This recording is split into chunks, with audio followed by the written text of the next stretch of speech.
Ikalawang Kabanata. Babala laban sa mga may pinapaboran. Mga kapatid, bilang mga mananampalataya ng dakila nating Panginoong Hesukristo, dapat wala kayong pinapaboran. Halimbawa, dumating sa inyong pagtitipon ang isang mayaman na may gintong singsing at nakasuot ng mamahaling damit, at dumating din ang isang mahirap na punit-punit naman ang damit. Kung aasikasuhin nyo ng mabuti ang nakasuot ng mamahaling damit at bibigyan ng upuan, samantalang ang mahirap ay patatayuin na lang ninyo o pauupuin sa sahig, hindi ba't may pinapaboran kayo ayon sa masama ninyong pag-iisip? Makinig kayo mga minamahal kong kapatid. Hindi ba't pinili ng Diyos ang mga mahihirap sa mundong ito upang maging mayaman sa pananampalataya at maging tagapagmana ng kahariang ipinangako niya sa mga nagmamahal sa Kanya? Ngunit minamaliit nyo naman ang mga mahihirap. Hindi ba't ang mga mayayaman ang nagpapahirap at nagpaparatang sa inyo? Hindi ba't sila ang nanlalait sa marangal na pangalan ni Hesukristo at sa pangalang ito kayo nakilala? Pero kung sinusunod nyo ang utos ng hari sa kasulatan na nagsasabi, mahalin mo ang iyong kapwa, gaya ng pagmamahal mo sa iyong sarili, mabuti ang ginagawa ninyo. Ngunit kung may pinapaboran kayo, nagkakasala kayo at ayon sa kautusan, dapat kayong parusahan, dahil nilabag nyo ang utos na ito. Ang tumutupad sa buong kautusan, pero lumabag sa isa sa mga ito, ay lumabag na rin sa buong kautusan. Sapagkat ang Diyos na nag-utos, huwag kang mangangalunya, ay nagsabi ring, huwag kang papatay.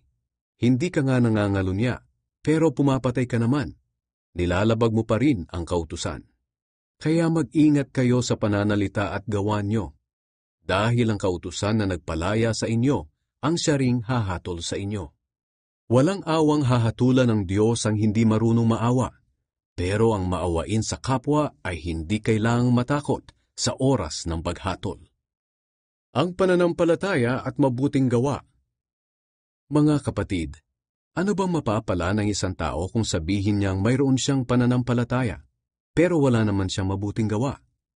Maliligtas ba siya ng ganyang pananampalataya? Halimbawa, walang maisuot at walang makain ng isang kapatid.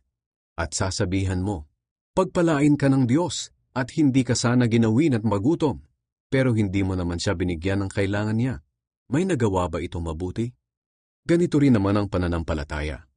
Kung hindi ito kinakikitaan ng mabuting gawa, wala itong kabuluhan. Kung talagang may magsasabi, may pananampalataya ako, at ikaw naman ay may mabuting gawa, ito naman ang isasagot ko. Paano ko makikita ang pananampalataya mo kung wala ka namang mabuting gawa? Ipapakita ko sa iyo na may pananampalataya ako sa pamamagitan ng mabuti kong gawa. Naniniwala ka na may iisang Diyos? Mabuti yan.